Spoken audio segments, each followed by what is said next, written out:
You'll never believe what's going down in the entertainment world right now. Katt Williams, yes, that Katt Williams, just came for Snoop Dogg's neck, and honey, the drama is juicier than a peach in August. Let me set the scene for you. Remember when Snoop used to throw all that shade at Donald Trump? Well, hold on to your wigs because he just did something that has everyone's jaws on the floor. Our boy Snoop actually performed at Trump's crypto ball. I know, right? I literally cannot even. Now, we got to start with something we have been reporting, and it has been attributed to you. A statement out there that you allegedly issued through your publicist apologizing for that routine. But here's the thing, darlings. People have been giving Snoop the side eye for years when it comes to where his loyalty really lies. And now that Katt Williams is stirring the pot, chilly. It's like throwing gasoline on an already blazing fire. But wait, because this tea isn't just about Trump. Oh no, honey. This drama goes all the way back to Tupac's Suge Knight and enough controversy to make the Real Housewives look like a kindergarten playdate. But you don't apologize for what you said in that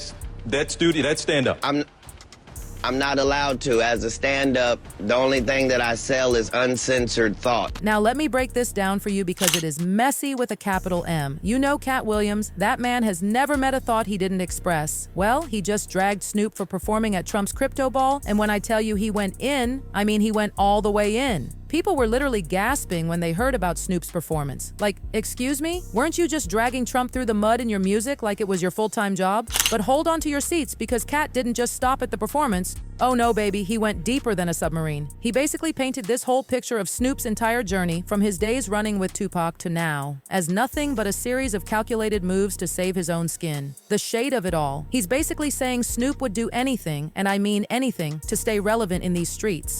On Instagram, he would go on to write, "Wow, that's what we doing? Trump propping up white supremacy isn't just in his past, Nelly. It's who he still is today." This man called Daniel Penny a hero. He still stands behind his opinion of the exonerated five. And just when you thought the tea couldn't get any hotter, country star John Rich jumped into the drama pool. Honey, he came with receipts. He pulled up Snoop's whole history, pointing out how our boy went from making those shady music videos about Trump back in 2017 to now performing at his events like they're besties. The whiplash is real.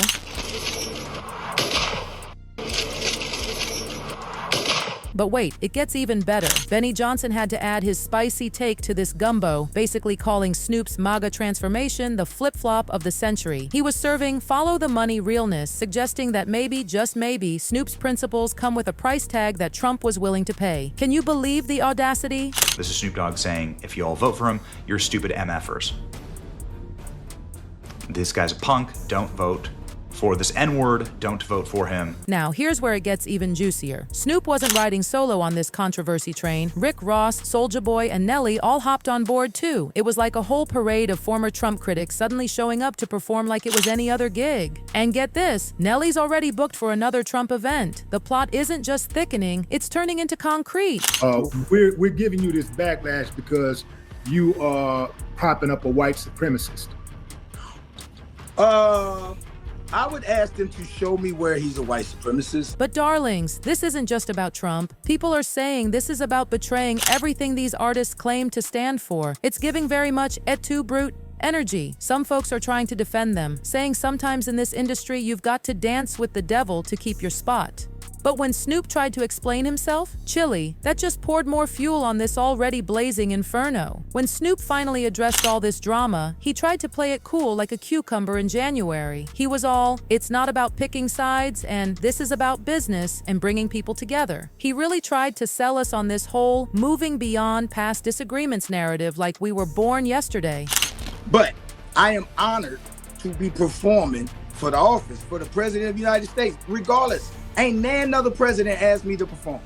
Name. But you know how the internet is. His explanation just made people more heated. While some fans were trying to give him the benefit of the doubt, others were seeing right through it like a glass window. It was giving very much, we can see your old tweets energy, and the screenshots were flying. Then Nelly jumped in, trying to smooth things over like butter on hot toast. He was all, my performance isn't about supporting Trump, it's about respecting the office of the presidency. He really thought he was doing something there, trying to make it sound all professional and diplomatic. I'm not doing this for money. I'm doing this because it's an honor. I respect the office. It's an honor for me to perform for the President of the United States, regardless of who's in office. If President Biden would have asked me to perform, I would have performed. But here's the gag that's got everybody talking. This isn't even the first time people have been side-eyeing Snoop's loyalty. This drama has roots deeper than my grandmother's oak tree, going all the way back to his days with Tupac and Suge Knight. The tea has been brewing for decades, sweeties. And sometimes it was almost like Snoop wasn't there.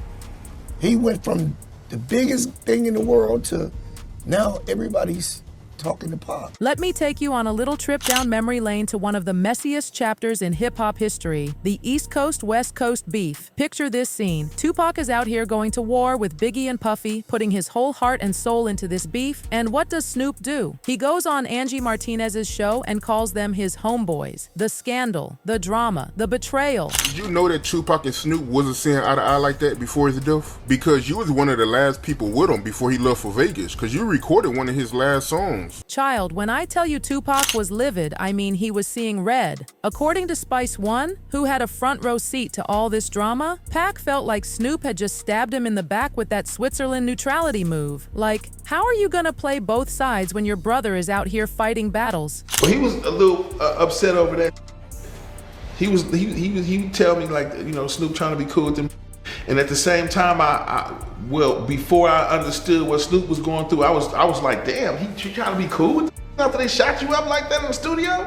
But wait, because it gets even messier. Crooked, I came through with some piping hot tea about the night Tupac got shot in Vegas. Apparently, Snoop told Dogg Pound to stay far away from all the drama that night. Now, some might say he was being smart and looking out for his people, but others saw it as classic Snoop, always looking out for number one when things get real. Spice One didn't hold back when he compared Snoop's survival instincts to Tupac's ride-or-die mentality. He was basically saying while Pac was out here standing firm like a mountain come hell or high water, Snoop was playing chess, not checkers, always ready to switch up his position when the wind changed direction. He probably trying to lay low. You know, he just beat a whole case, man. He was on trial for 25 to life. And just when you thought this tea couldn't get any more scalding, here comes Suge Knight throwing grenades from the sidelines. He started suggesting that Snoop might know more about what happened to Tupac than he's ever let on, the implications. And as if that wasn't enough drama for 10 lifetimes, 6ix9ine jumped into the mix calling Snoop a snitch. The mess is multiplying faster than rabbits. Everything right about him, by putting him on All Eyes on Me,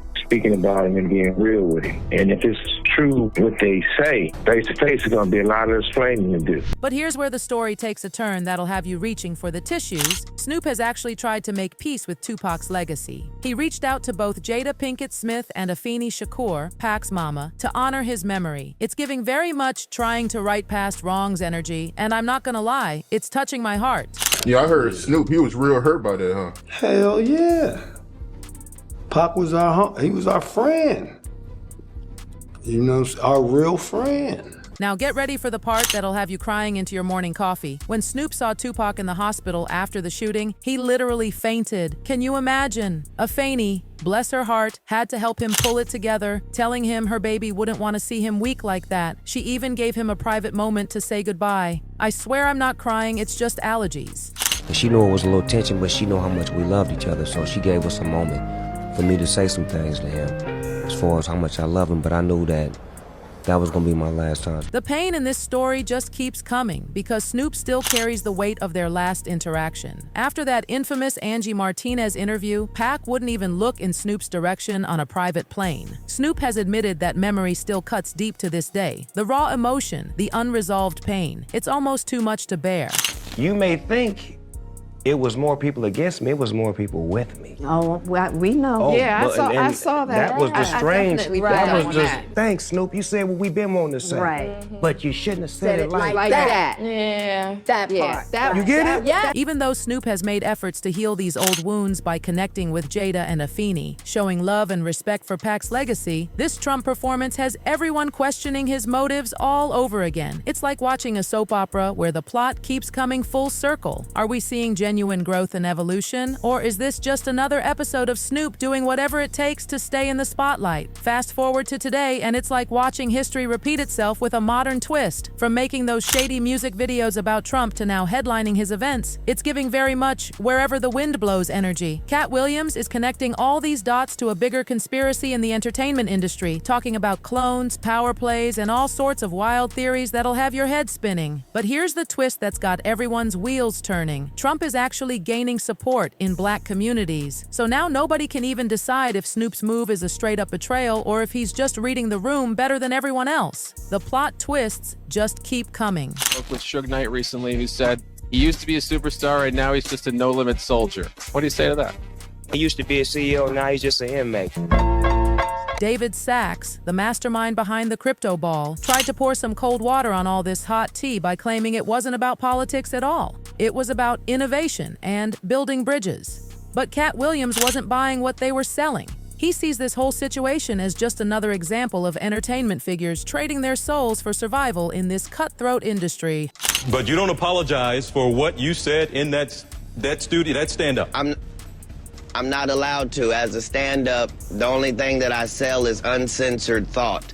So I'm only selling them the way I think, uncensored. So here we are, drowning in all this scalding hot tea about Snoop Dogg, and everybody's asking the same questions. Is Katt Williams exposing some deep, uncomfortable truth about the industry, or is this just how the game has to be played in 2024? From the Trump drama to the old wounds with Tupac and Suge Knight, Snoop keeps everyone talking, guessing, and coming back for more.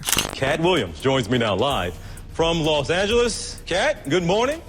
Good to have you here with us. Good morning, TJ. How are you? I am doing all right. As we look back at all the pieces of this wild puzzle, Tupac's warnings from beyond, Suge's explosive accusations, and now Katt Williams and 666 and 99 throwing shade from the sidelines, it's clear this story has more layers than a wedding cake. The industry drama is thicker than molasses, and everybody's got an opinion. So what's your take on all this piping hot tea, loves? Is Snoop just playing the game like a chess master? Or does Katt Williams have a point about loyalty in the industry?